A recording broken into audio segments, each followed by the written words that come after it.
Speak to Win. Chapter 9. Tricks of the Trade. Techniques of Master Speakers. One of the greatest satisfactions that one can never have comes from the knowledge that he can do some one thing superlatively well. Hortense Odlum. There are perhaps 10,000 full and part-time speakers in America today who speak professionally. 20% of these speakers earn fully 80% of the total fees paid in the speaking industry. This means that 2,000 of these speakers earn 4 times as much as the other 80% combined. The top 20% of the top 20% of speakers, the top 4% of professional speakers, approximately 400 people, earn 80% of the speaking and training fees paid to the best speakers. The top 20% of the top 20% of the top 20%, approximately 0.8% of all speakers, where about 80 people, earn $25,000 and more for as little as a 20-minute talk. They are often fully booked and earn more than $1 million per year. Some make even more. The average full-time speaker trainer in America earns less than $500 per day, although the best speakers on similar subjects often earn $25,000, $50,000, and even $100,000 per talk.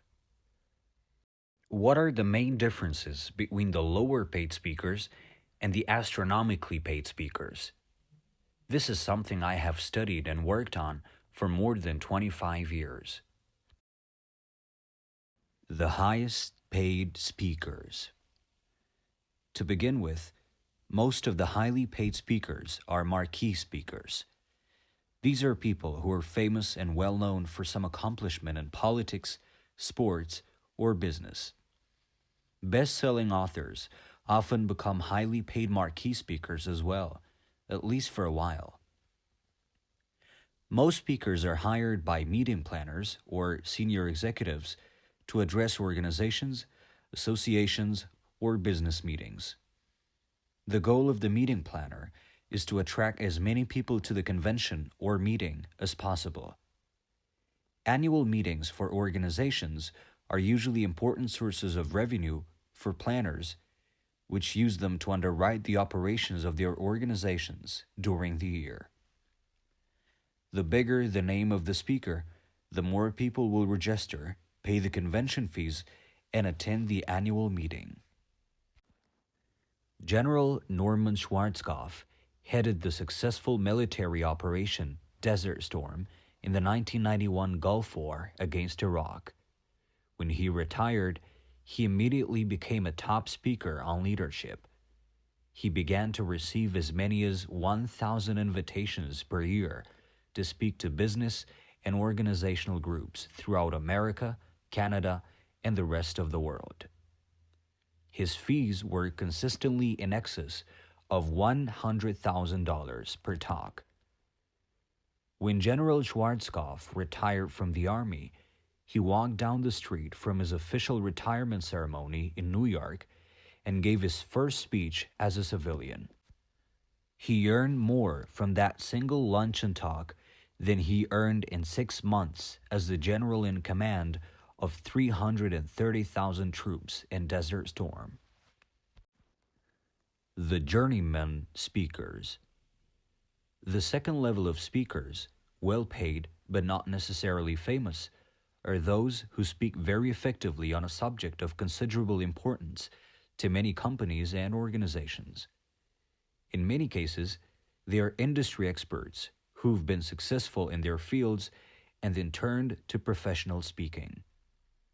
These are the journeyman speakers, those who speak on business, sales, management, leadership, personal and professional development, and the humorists.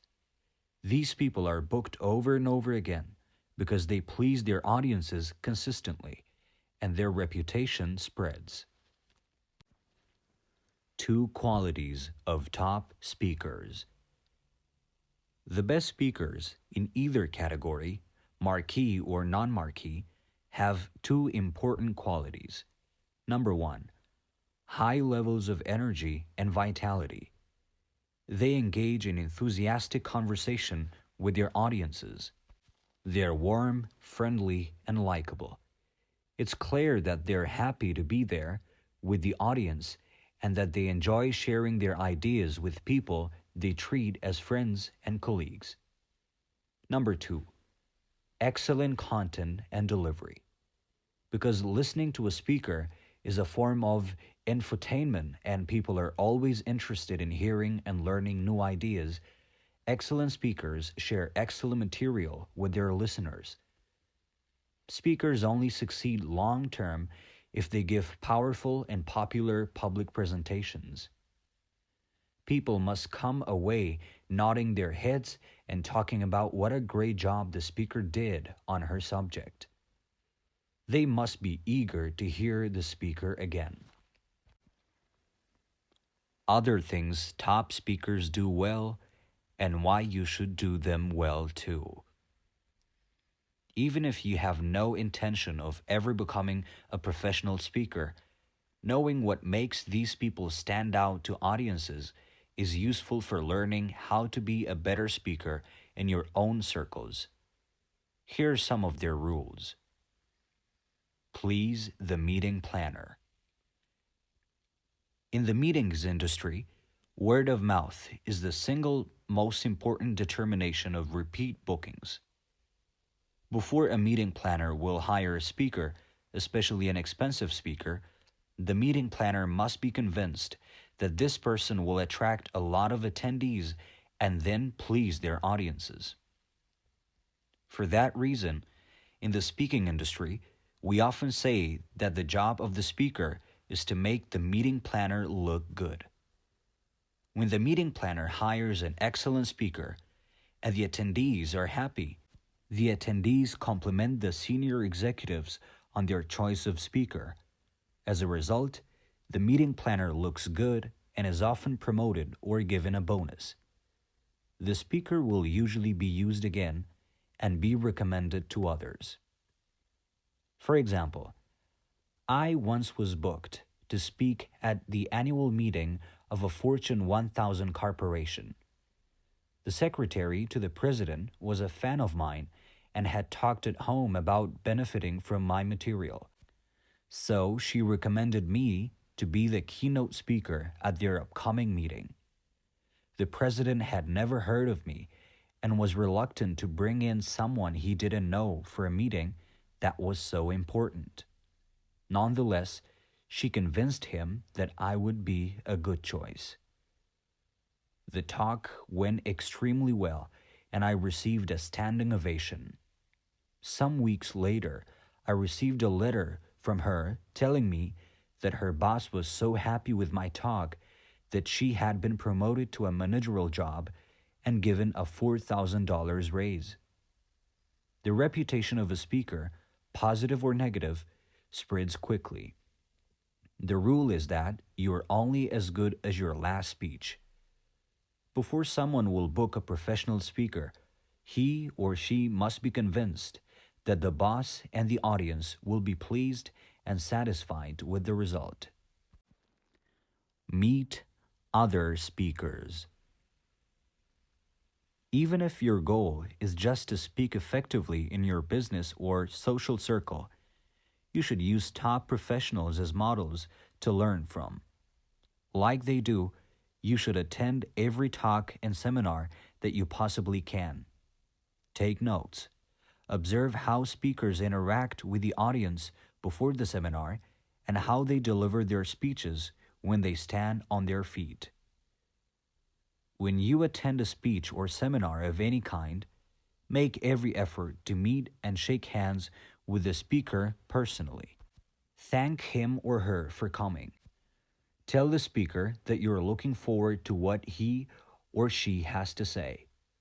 There is something about this kind of personal contact that rubs off on you and helps you to become a better speaker yourself.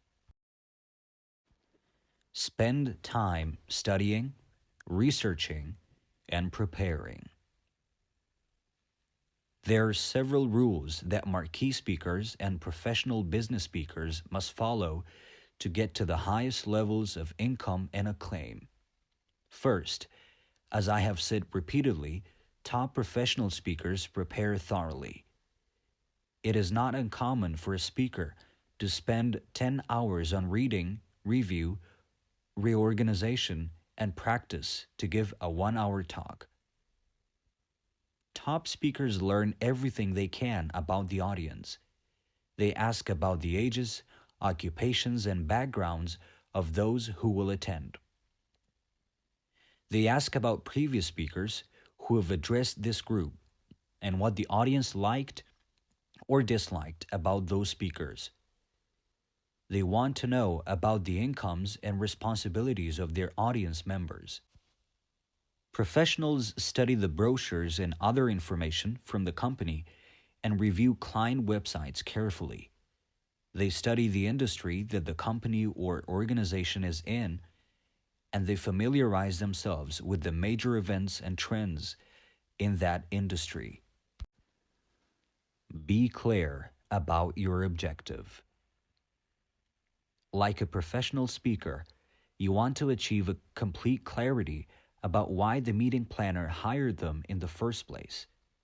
Remember, the goal is to make the meeting planner look good. And you can only do this if you're absolutely clear about what the meeting planner wants you to accomplish. I always ask my clients in advance what they would like people to say and do as a result of my talk. Once we are both clear on this subject, I organize my talk so as to achieve that goal. That becomes my measure of effectiveness. Not long ago, a meeting planner, the president of a large organization, told me, "Your talk was the best I've heard in 18 years. You covered every single point we discussed on the telephone, exactly as you promised." She went on to say that many other speakers had promised to customize their talks for this specific group, but never did it. There's a belief among many speakers that it's easier to get a new audience than it is to develop a new talk. People with this attitude simply reshuffle the same old ideas over and over, no matter who they're talking to, but they don't last long in the speaking industry. Learn the language. Every company and organization has a special language, complete with organizational history, culture, and current events. A good speaker seems so familiar with the company or organization that he or she is addressing that the listeners get the feeling that the speaker works personally in their company or industry. Plan and organize your material. Professional speakers plan and organize their talks well in advance. They continually write and rewrite their material, moving some remarks and comments forward or backward in the presentation. They're continually looking for ways to make their points in a more enjoyable and effective way. Review and rehearse. They review and rehearse their talk over and over, even if they have given this talk many times before. They never trust to memory or experience. Just as a pilot reviews every point on his checklist every single time, the professional speaker reviews every single point in his talk and continues doing this right up to the moment of delivery. Check out the location. Top professionals arrive early and check out every detail of the room, just as a general would study every detail of the battlefield. They check the three most important factors: the sound, the lighting, and the temperature. On almost every occasion, one of those three critical elements will need to be changed or corrected in some way. People say video cameras are meant to be focused on a single face. In speaking, the audience comes for one reason: to see the speaker's face. Everything else they can get by reading a book or listening to an audio program. The face of the speaker is the focal point and center of attention in the presentation. This is why some room setups make me cringe. For instance, some hotels set up the stage in such a way that the speaker is almost standing in the dark. The lights are focused 10 or 15 feet away. When the president of the company gets up to speak, people in the audience can barely see his face. And often, no one seems to notice or care. Get to know the audience. Professionals meet and greet the participants prior to the talk so that they can get to know them a little. They introduce themselves, ask what they do, and make small talk with them. When members of the audience see you mixing and mingling with others prior to the seminar, they automatically like you better and become a more positive and supportive audience. When you stand up, you have already won them over. Learn the names of the key people. One of the most important things a professional does is to learn the names of the key people and then refer to them in the course of the talk. Sometimes, I put words into the mouths of the key people. I will say something like, "Your president, William Henry, is always emphasizing the importance of quality in everything you do or deliver to your customers." I will have read this in an annual report, letter, or email from the president, or heard the president mention it in his or her introductory remarks. People are always flattered when we refer to them in a positive way from the stage. Know how to get on and get off. Professionals plan their openings and closings thoroughly and rehearse them over and over. They know exactly how to get on and how to get off. They review their introductions with the introducers so that they're clear. The way that an introducer brings a speaker onto the stage sets the tone for the speaker. It cannot be left to chance. This is why a good introduction is carefully written out so that it raises interest and expectancy when it's read. Engage the audience. Top speakers engage the audience from the first words. They may start with silence to center the audience or with an opening remark to grab attention. Often, I will move to the stage, stand silently for a few seconds, and then say warmly, "Thank you for being here. I promise you that you will really enjoy what I've got to say." This opening answers the unspoken question of the audience. I wonder if this is going to be a good presentation. It is an immediate crowd pleaser. Everyone smiles and relaxes. With the first few words, their key question has been answered. Top professionals keep the audience members on the edge of their seats. They achieve this by asking questions, pausing, and then delivering the answers. They make points and emphasize key ideas. They tell stories to illustrate their messages.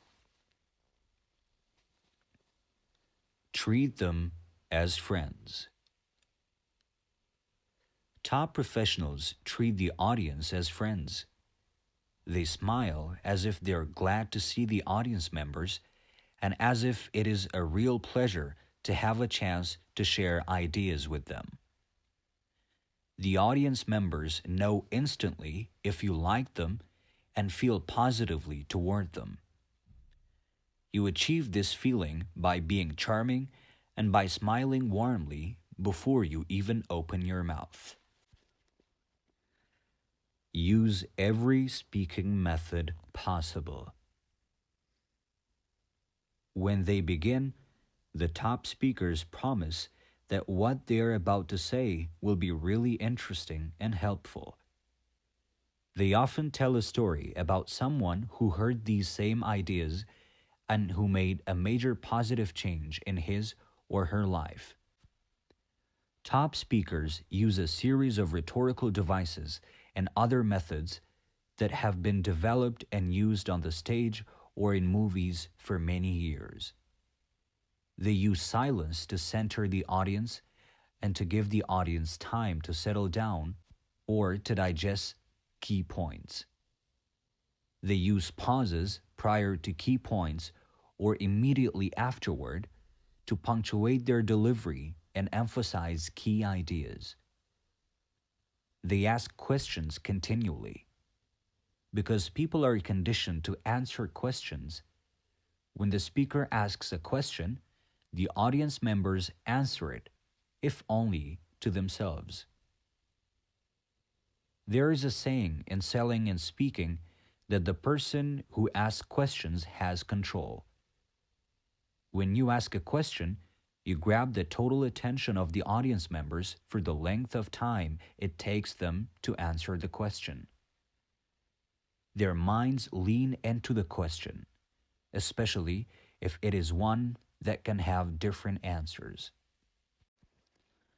Keep shifting gears. Telling is not selling. Keep shifting gears by asking questions and then by delivering answers.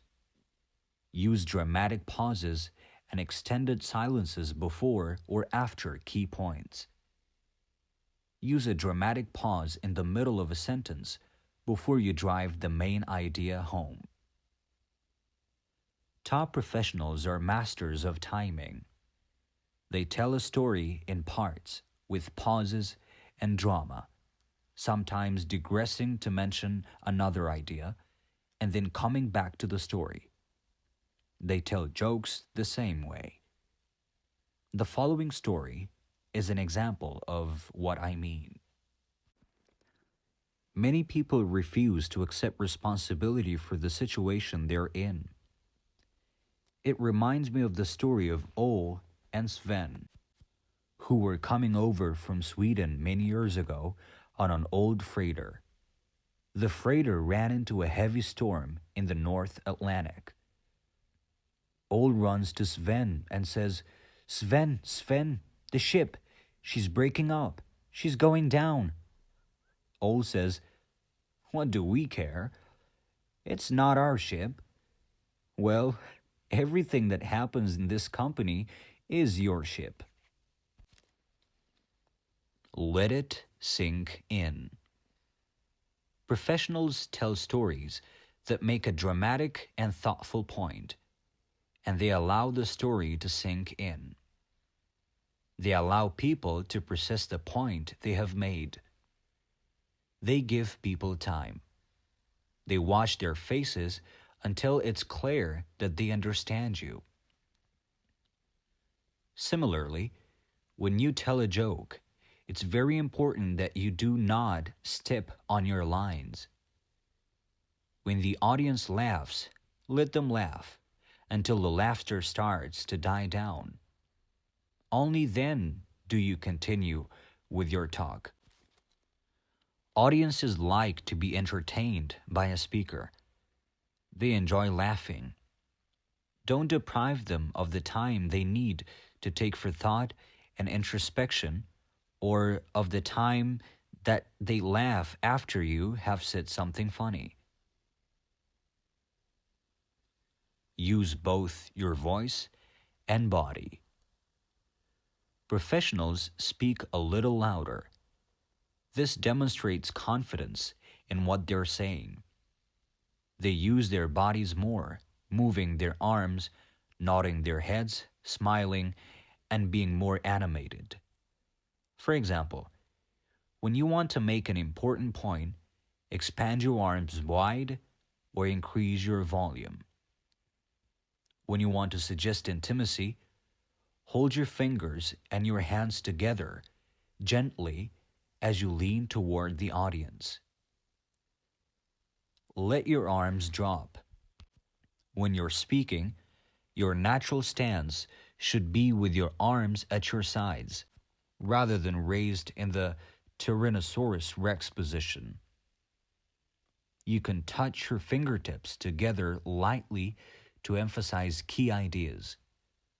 Keep your head and your chin up, signifying confidence in your words.